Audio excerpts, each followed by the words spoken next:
Hello mga tol, it's me Dojo. Welcome back to my YouTube channel. At ngayon guys, di ko na alam kung ikailan na to, ikaapat na ata natin tong activities. At wala nang maraming satsat, syempre para hindi masyadong ma-highlight yung mukha ko dyan. Open na natin yung code editor na gagamitin natin. Okay, so nakita nyo, eto na naman yung ating C++. So simulan na natin, ano ba yung topic natin for today? Okay, ang topic natin for today is, ano ba yung odd and even checker. Odd and even, yan, siya yung mag-check, siya yung determine ng odd and even. I will try to use user input tapos modulus pag-aralan din natin. Practicein natin yung mga pag-aralan natin. Odd and even checker. Alam niyo naman yung odd numbers, 'di ba? Yung 1 3 5 7 9. Yung even naman yung 2 4 6 8 10. O, 'di ba? So ngayon, yun yung gagawin natin. Paano natin uutusan yung program natin na i-check mo nga kung odd or even to? Let's begin. So pasok na agad tayo sa ating function. Yan. Meron tayong variable na gagamitin. So integer tayo, number. So number lang naman pinag-usapan dito, di ba? Odd or even lang naman yung tatanungin natin sa kanya. Tapos, para ma-determine natin dito, since dito guys, kailangan nyo sabihin kung odd ba to or even. So, ano napapansin nyo? Kasi kailangan nyo na mag-decide. Is this odd or is this even? So, nakita ninyo, sa part na to, meron tayong decision making. So, ano yung decision making code kung naalala niyo? 'Di ba? Yun yung if-else statement or conditional statement. Di lang naman if-else. If, nested if, yan, mga conditional statement. Sila yung mga gumagamit ng decision making. So, kailangan natin ng if-else. Tapos, sisimulan natin by declaring a variable na num. Bakit num? Kasi kailangan natin. Gagamit tayo ng numbers eh. Ano ka ba? Yan. Tapos, pagkatapos natin ma-declare yung number, kailangan natin mag-character out. Okay? Character out tayo, hingi tayo ng number sa user. Enter mo nga yung number. Enter ka ng number. So, anong number enter mo? Kahit ano, bahala ka sa buhay mo. End of the statement. Tapos, saan masisave? Character in, left shift. Masisave siya sa num. Sa lang naman yung variable natin. Pagka na-save na siya sa num, di ito na yung variable. Meron na siyang value galing sa user. It's time to decide. Okay? If else na tayo, guys. If, okay, ito na. Tapos condition. Kung di nyo pa rin ito naalala, balikan nyo yung topic natin na pag-aralan na natin to. Kapag kayong number, if number, minodulus natin sa 2, tapos yung naging sagot is equal to 0. Sabihin, hinati natin sa dalawa. Tapos, walang remainder. 0 yung remainder is equals to 0. Ano ibig sabihin? Hinati mo sa dalawa tapos walang putal, even yun. Okay? So kapag ka ganun, ito yung magra-run. Naglagay ka ng curly braces, mag-character out ka dyan. Character out mo. Sabihin mo na, this number is even. Diba? Yan yung magra-run, mag-print. End of the statement. Nakuha ninyo. Paano kung minodulus mo yung number sa 2? Tapos, ang naging result, merong decimal. Hindi 0. Kumbaga, may putal. May natira. 0.5.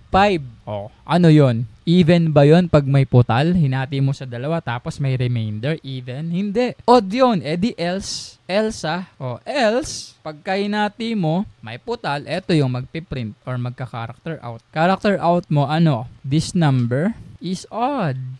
Yan, napaka-simple, di ba? Guys, sa tingin ninyo, deserve ba ng channel na to na ma-subscribe? If oo, please guys, don't forget to click the subscribe button kasi habang nag-grow yung community na to guys, yung channel natin is lalo kaming na-inspire na gumawa pa ng mas kapaki-pakinabang at mas madaling intindihin ng mga tutorial videos. And in return guys, we will always try to do our best to deliver more valuable contents. Yun lang, balik na tayo sa tutorial. So dito, end of the statement na naman tayo, semicolon. Yan, baka. So dito guys, natutunan natin yung user input, syempre again, user input at saka if else statement. Okay? And modulus, tsaka ito. Okay? Is equal to. So ngayon guys, oras na para subukan natin kung kaya niya ba talagang ma-determine kung isang number ay odd or even. So i-run natin.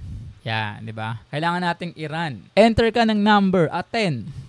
Ang 10 ba ay odd or even? Even yan kasi pag hinati mo yan, walang remainder. This is even number. Diba? So, i-run natin ulit. Ayan, enter ka ng number, 7. Pag hinati ko yan guys, may putal yan, okay? 3.5.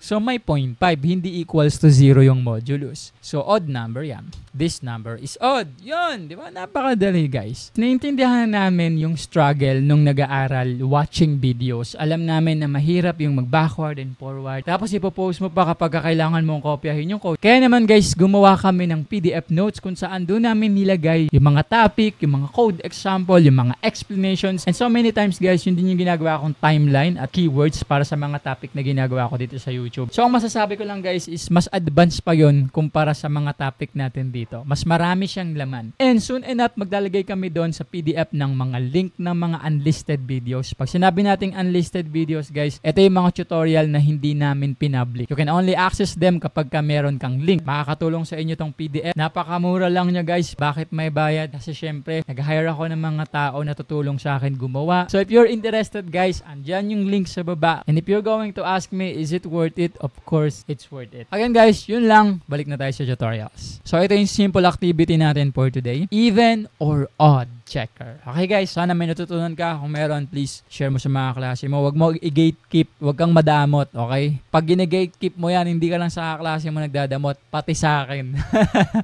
So ipagkalat mo, okay, na dun kayo manood. Marami kayong matututunan doon. Okay guys, thank you so much for watching. Sana mag-subscribe ka and please comment ka sa baba ng mga activities na sa tingin mo ay hindi ko pa nagagawa ng topic, tapos gawa natin ng topic. Okay guys, thank you so much for watching. See you on my next video.